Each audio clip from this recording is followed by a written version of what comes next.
The head of our legal department just called me. Yung anak ng boss ko, naloko mo daw. He wants to sue you. Is this true?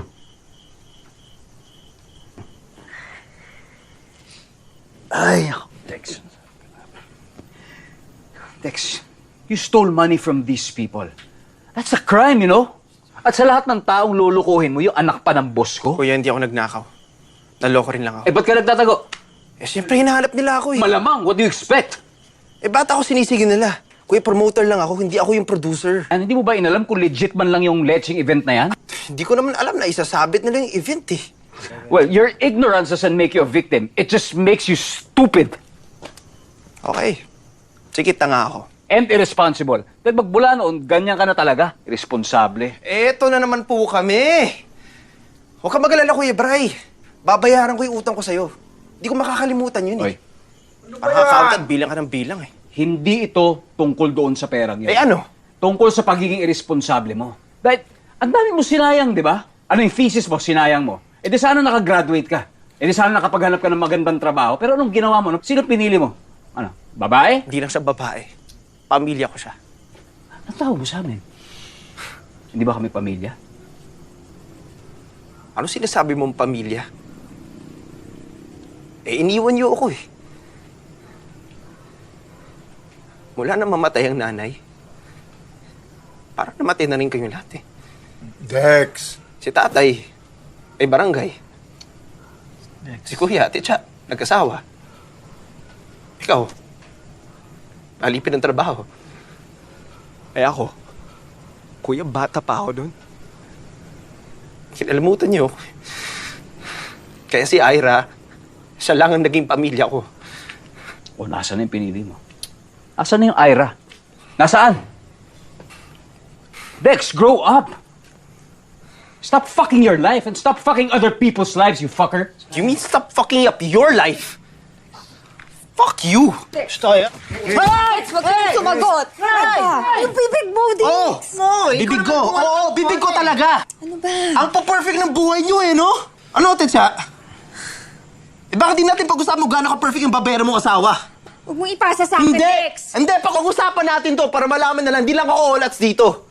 Yung asawa nito, hindi totoong nag-abroad.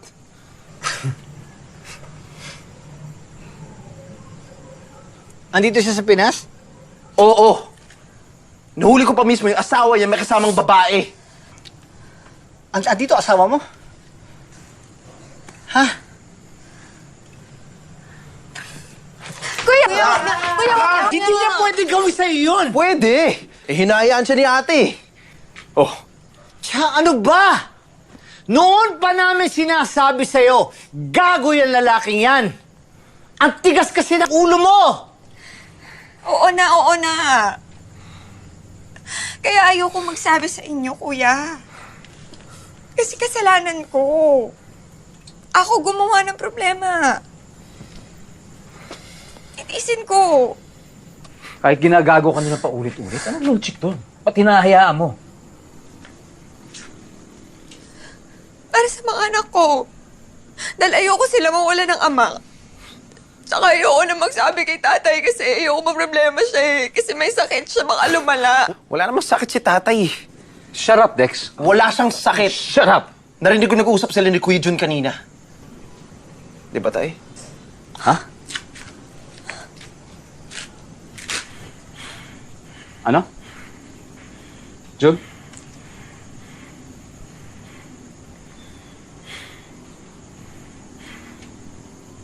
Tay, kaya ba ayaw niyo magpatingin sa doktor? Hindi, Ray. Hindi nyo naiintindihan. Yes, sandali. Hindi.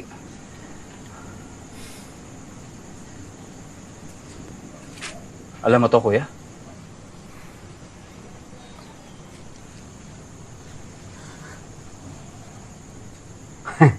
Ano, ginagago niyo lang kami? Hindi ganun, Bray. Hindi cancer ang sakit ng tatay. Mali yung unang findings sa kanya. Eh, ba't niyo sinabi sa amin kaagad? May balak ba kayo sabihin? O parang wala kasi. Ha? Parang wala. Nag-usap na kami. Nag-uusap kayo. Kayo lang. O ikaw lang. Brian, Tayo nung tumawag kayo sa akin para humingi ng tulong sa tindahan. Alam niyo na ba na wala kayong sakit mo?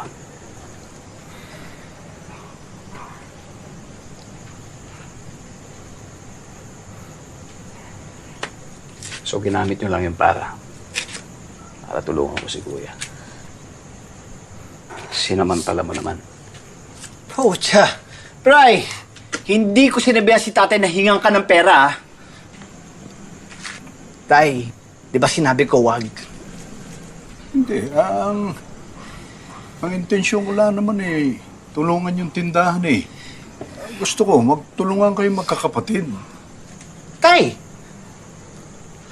Alam niyo ba yung pakiramdam na para kang charity case na kailangan laging tulungan?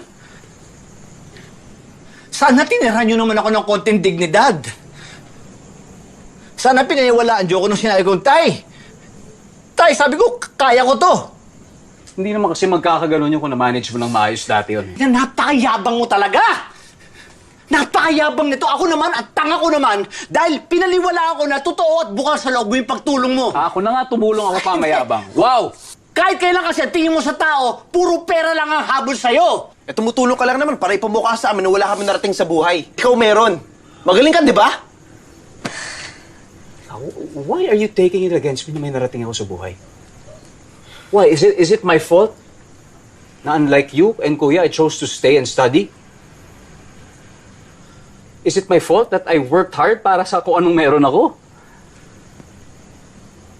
Is it my fault that I have the means to help you? Huh? Do you even know what I went through? What I had to give up just to help you? Hindi. Hindi, di ba? Dahil wala naman ni isa sa inyo na nagtanong sa akin kung okay ako.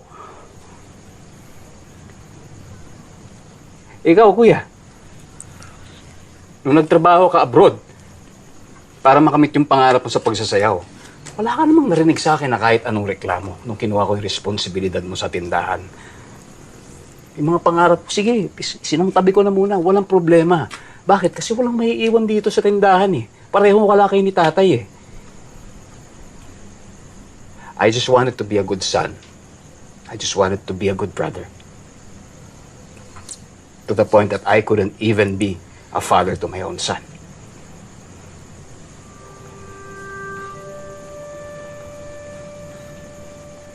Pero nung bumalik ka, parang walang nangyari. Ikaw pa rin ang magaling. Pero okay lang yun, dahil desisyon ko naman na umalis sa tindahan na yun eh. Alam mo kung bakit? Dahil pinakiusapan ako ni tatay na kailangan mo ang tindahan, na mas kailangan mo ang tindahan dahil ikaw may asawa at anak. Dahil ikaw, Kuya, may pamilya. Ako, wala. Kaya kayo. Kayo lang naman ang meron ako. Kayo lang ang pamilya ko. But why is it that you always make me feel that I am the enemy? Not a brother. Not family.